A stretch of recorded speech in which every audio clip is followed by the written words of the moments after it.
Today's video is all about money. So let's get into that.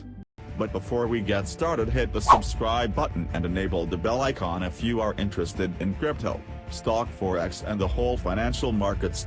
Now let's dive into the video.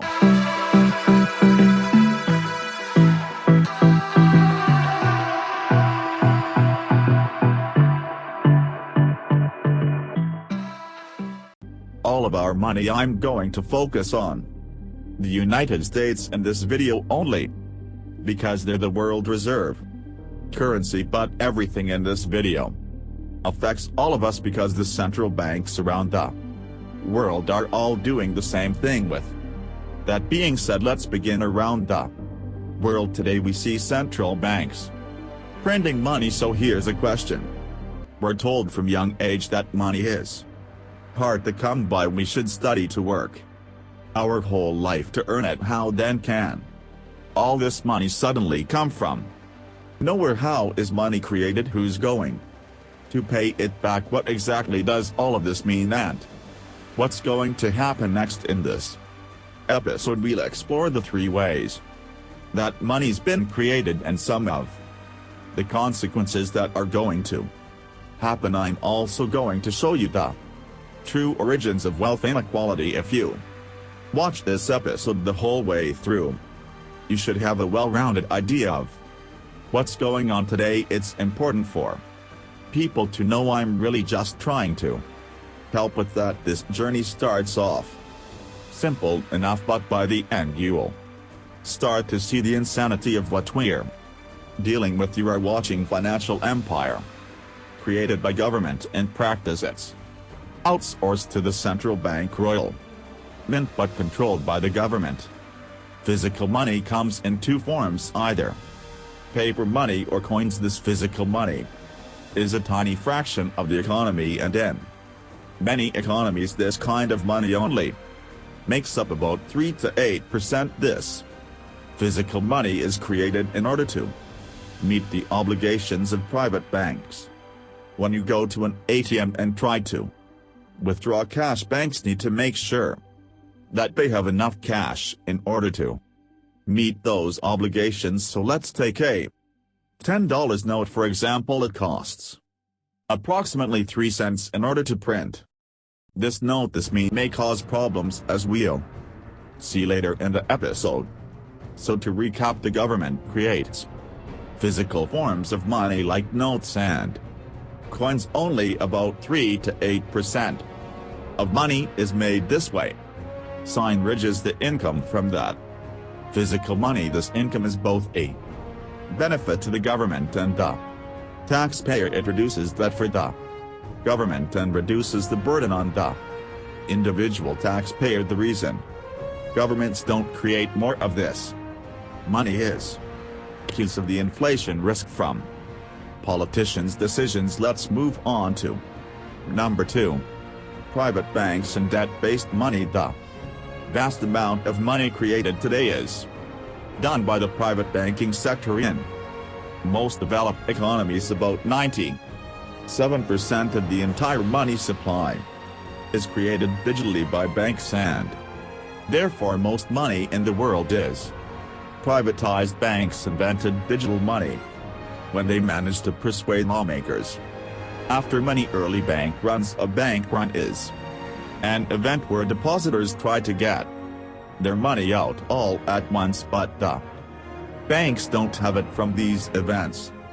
Banks argue that they should be legally allowed to create more deposits than actually exist based upon debt, and this is how governments outsource to the creation of digital money. The idea of using debt as money begins much earlier than this. English innovators set the stage for banks to become the creators of money across the globe. In 1704 the English Parliament passed the Promissory Notes Act. Take a good look at your screen. What you are seeing is a promissory note. In this case it's a written promise to say that you'll pay back the $20 you borrowed under the law. This piece of paper was as good as $20 today. We digitize this agreement and call it debt if it helps Whenever I say debt in this episode, you can think of this piece of paper, remembering that it's as good as money. Okay, so banks will authorize to be able to use these debt notes to circulate as money. From this point, banks were free to create and destroy that enhanced money from themselves, rent it out at interest. In the modern world, as you will see, the whole world's economy is based upon these promises. Let's take a look at how it works today. When you go to a bank to borrow some money, the banking license gives that bank the ability to create money every time they issue a loan. They do this through the double accounting system. For example, if you buy a $500,000 house, the bank creates $500,000 in their account, and you have $500,000 in debt. That is the promise to pay it back with interest. This $500,000 debt can enter the wider economic system because when you purchase the house, the owner of that house can use that fresh debt that was created by the bank that they received from you to buy other things in the economy. This means in our current system, if we want to have more growth, we need more debt. The key point here is that debt is actually money, just from a different point of view. To the lender, it's an asset of money, into the borrower it's a liability of debt, but they are one in the same. It sounds a bit complicated, but all you need to know is that when a bank issues a loan, it's not somebody else's savings, it's not money that the bank had. It's essentially brand new money that they create. They simply type it into a computer and it appears as a digital representation of the government's money, which you can spend. The beneficiary of this brand new money is actually the bank, because they get to charge interest on that money, and that's how they make a profit later. When you repay this loan, the debt disappears and the money also disappears, but the bank's profit from the interest remains. The real estate and property markets are the largest tools for creating digital money. This is because banks have decided that it's the safest yet most profitable form of creating debt, because if you can't repay the loan, the banks can simply take your house. In developed nations, vast amounts of money is backed by the mortgage market. In Australia, it's become particularly bad for decades now. The banks have abandoned investment into the wider economy and have shifted their focus to investments in housing. This has pushed up the housing prices as people take on more debts to buy houses that they couldn't afford, but the banks make more money. This cycle over many decades has caused one of the biggest property bubbles on the planet. We're addicted to debt. Yes, we were addicted to debt as individuals, as households. You know, the ratios are way higher than almost every other country. So that's lanes, but what about deposit? We need to deposit the cash into a bank. You are no longer the legal owner of that money. The bank said they keep 10% of your deposits on reserve and can loan out 90% of that money to someone else, and that other person can deposit that money into another bank, and then that bank can loan out 90%, and so on. This is known as fractional reserve lending. If they say we'll transfer it to your account, that's wrong, because no money is transferred at all, because what we call a deposit is simply the bank's record of its debt to the public. Now it also owes you money, and its record of the money it owes you is what you think you're getting as money, and that's all it is. When all is said and done, an initial deposit of $100 with a tempest and reserve requirement can ultimately lead to $1,000 in total money circulation. Well, at least that was how it used to work until March the 26th, 2020. There is now a 0% reserve requirement according to the Federal Reserve quotas action eliminated. Reserve requirements for all depository institutions and quote so banks can now create infinite amounts of money with no reserves, and it doesn't stop there. When banks hold your deposit, they can, along with hedge funds, gamble with it through investments in financial instruments such as derivatives and securities. They do this in order to make superior returns. Most of the time these instruments are basically just bets on if the price of an asset will rise or fall, but when taken to the extreme, whether these crazy classes of financial instruments is what brought down the housing market and the subsequent global economy in 2008. But the problem today is that banks are playing with so many derivatives, sometimes stacked on top of each other, with leverage multiplying factors that nobody actually knows how much money is tied up in this gambling. Some estimates put the derivative market at over $1 quadrillion over 10 times the global economy in booms. Everyone takes on debt that is loans from a bank, and they spend it on things that they normally couldn't afford, but this causes economic growth eventually. People can't afford to take on more debt and can't pay it back. The banks stop lending and default start to take place, and the economy takes a downturn. This is natural and has happened over centuries, but in 2008, everything changed. The world didn't want to go through the pain of a downturn, and some analysts mark this as the very point that the real economy died in 2008. Banks had become so large, intertwined, and integral to the supply of money that, when they're about to collapse, the governments had to use the central banks to bail them out. Remember, banks are creating 97% of all money as debt, and if this can't be paid back, it can cause a systemic failure, a risk of collapse of the entire global monetary system. Since 2008, the economy was dead, but has been on life support ever since.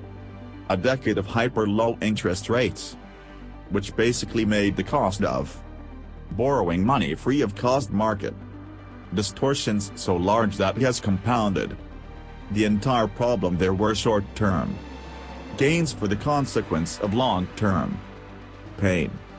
When private banks make risky bets and incur losses, central banks can rescue them with their infinite wallet, as mentioned by Fed Chairman Jerome Powell in an interview for CNBC's A 60 Minutes. Fair to say you simply flooded the system with money. Yes, we did. That's another way to think about it. We did. Where does it come from? Do you just print it? We print it digitally. So we as a central bank, we have the ability to create money digitally, and we do that by buying treasury bills or for bonds or other government-guaranteed securities, an act that actually increases the money supply. But by law, Chairman Powell's Federal Reserve can only lend money that must be paid back. We'll get to central banks in the next section, but as you will soon see, we have to pay these debts back. All of this money that's being created is like that piece of paper we saw with the promise on it, except is signed by all of us, and we signed that we're going to pay this back through taxation, us and our future generations. It's important to note that governments don't actually support the people, it's the people that support governments through taxation. Taxation and trade are the two major ways that governments can raise money. This raise money is used to pay back the central bank loans with interest. So when governments use the central banks to bail out private banks for their risky behavior, the governments are left with the debt, which eventually has to be paid back by the taxpayers in the future. So to recap, private banks create the vast majority of money, about 97% of it, and they do so by creating loans, which is debt. The process is as simple as typing numbers into a computer. Banks can, to an extent, spend and gamble consumer deposits as they legally own it. Too big to fail, banks are backed up by the central bank, creating a moral hazard, and that brings us to the final and most insane form of money creation: central bank digital money. The third form of money is quantitative easing, or quantitative easing is a new form of money that was invented by the Japanese central bank in 1989. It was later popularized by the Federal Reserve in the United States during the 2008 crisis. The central bank creates money in order to issue loans directly to the banking sector, large corporations, and most recently the public. It's a way of flooding money into the economy at times of extreme events like the financial crisis of 2008. As a result of this, the central bank's balance sheets have gone completely out of control in order to prop up the economy a little bit longer.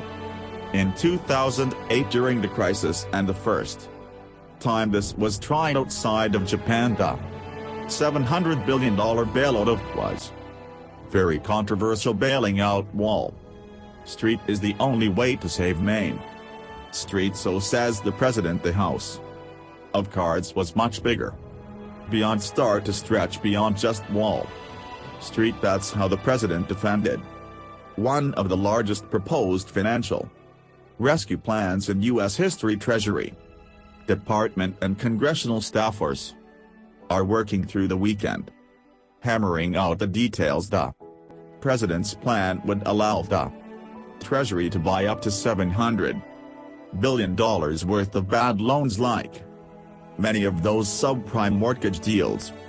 But those bad debts then go on the American public.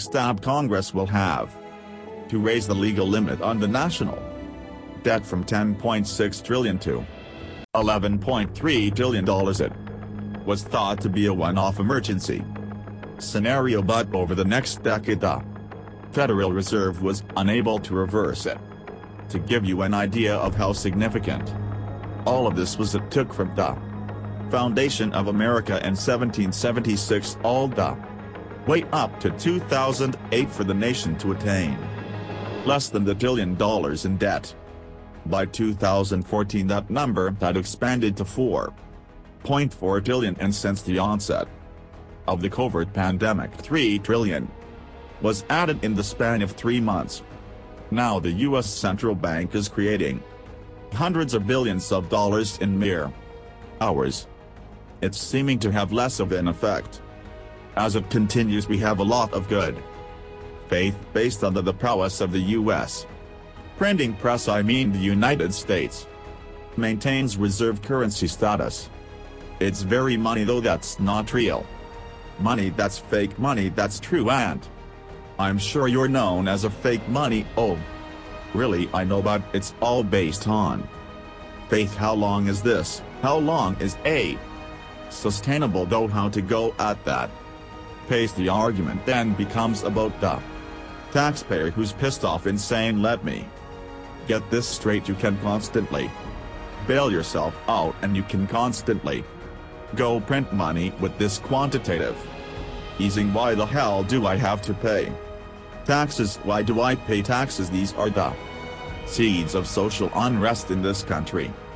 You can only drive so big of a wedge between the haves and the have-nots, especially when you're getting out the middle class in the process.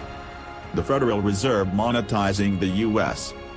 debt is what enables all of this. So how does this money into the system? Central banks use their magic money to buy the equivalent amount of bonds from the government. They do this through the bond market, which exists to lend money to corporations or governments. Although the stock market gets more press, the bond market is actually bigger. So what is a bond for the purposes of this video? It's basically the same as debt, but is issued by a government or corporation. Central banks which have no savings can create money to buy these bonds. So here's an important question: can a central bank go bankrupt? Well, according to the European Central Bank, which published the paper in 2016, central banks are protected from insolvency due to their ability to create more money. If you think this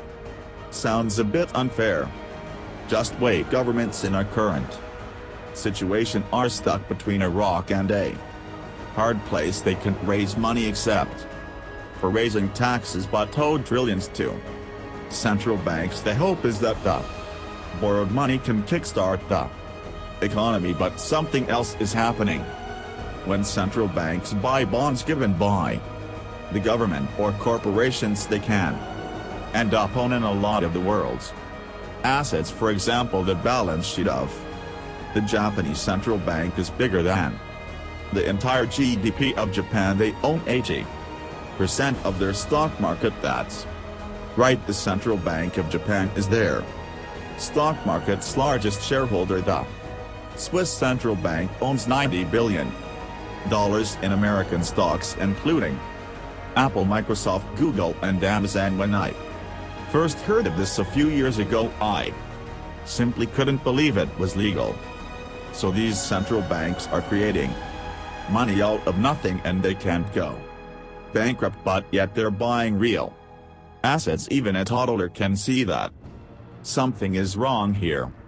It turns out they're creating money out of nothing, and buying things does have some consequences. These sorts of central bank interventions remove stock markets from reality throughout the 20th century.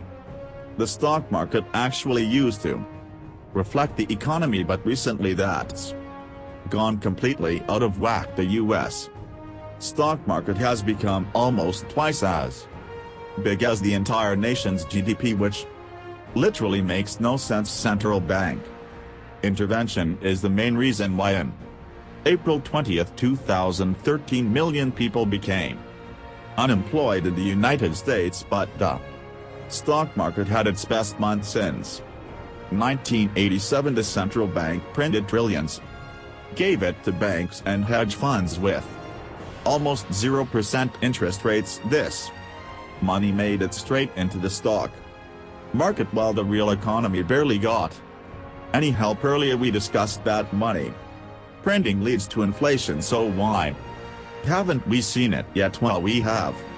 We've seen inflation globally in housing prices and stock markets. The printed money ends up in all of these assets, pushing up the prices, so the few people who own large amounts of stocks end up ridiculously wealthy, while there's no growth in the real economy. The rich get richer and the poor get poorer. A lot of people can feel and see the wealth inequality, but they have no idea where it's coming from. I'm going to show you in 3 charts.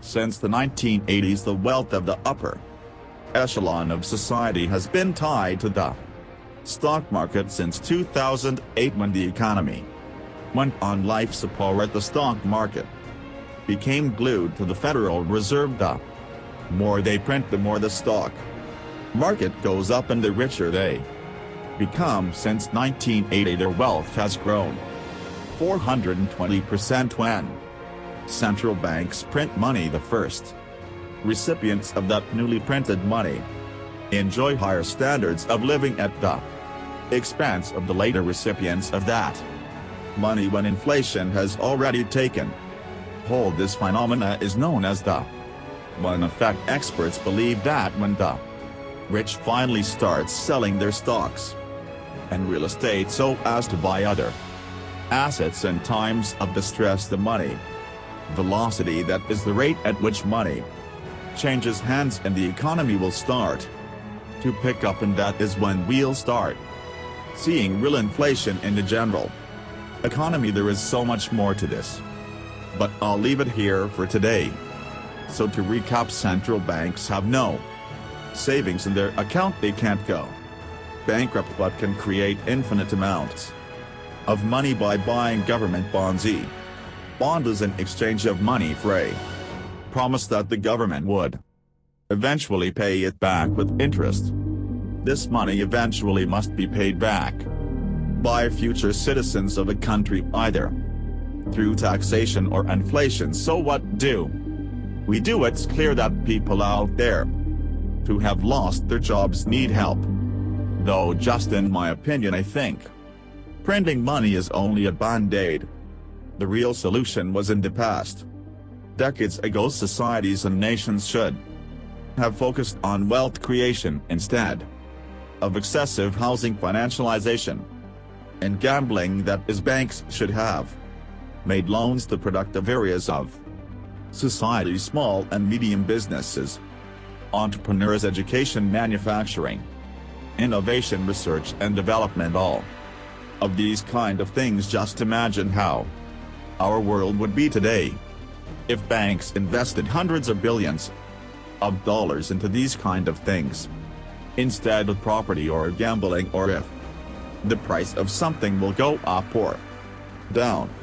Just imagine, it's riskier for the banks, but the benefits lead to more jobs, more innovation, better competition and better living standards in the long run. Also, governments can collect more taxes from these incomes without necessarily raising taxes. These extra taxes from generally higher living standards can then be spent on social programs to help those who are truly in need. You can print money, but you can't print wealth. But focusing on wealth creation and productivity takes time, effort and hard work, and it just seems today that people don't have the appetite for that. And frankly, it's too late for this option. If we focused on funding wealth creation before COVID hit, all of our economies would be much less fragile. Most individuals and businesses would have a healthy amount of savings to write it out like in the late 20th century. But for now, we're just going to have to deal with the consequences of a fragile system. So what's going to happen next? In my view, I think this is all going to lead to something very big and unpleasant over the next decade. I don't know how it's going to look like, but it may involve massive amounts of inflation and slow economic growth, a situation known as stagflation. This happened in the 1970s, but this time it could be much worse due to excessive amounts of debt, with the added effect of social instability. The mainstream view is that eventually the world will lose faith in the US dollar, though some macro economists think that the American dollar may actually rise in value as other nations try to sell their goods or exchange falling currencies for the US dollar, because it's the cleanest economy out of a world of falling economies. This is called the dollar milkshake theory.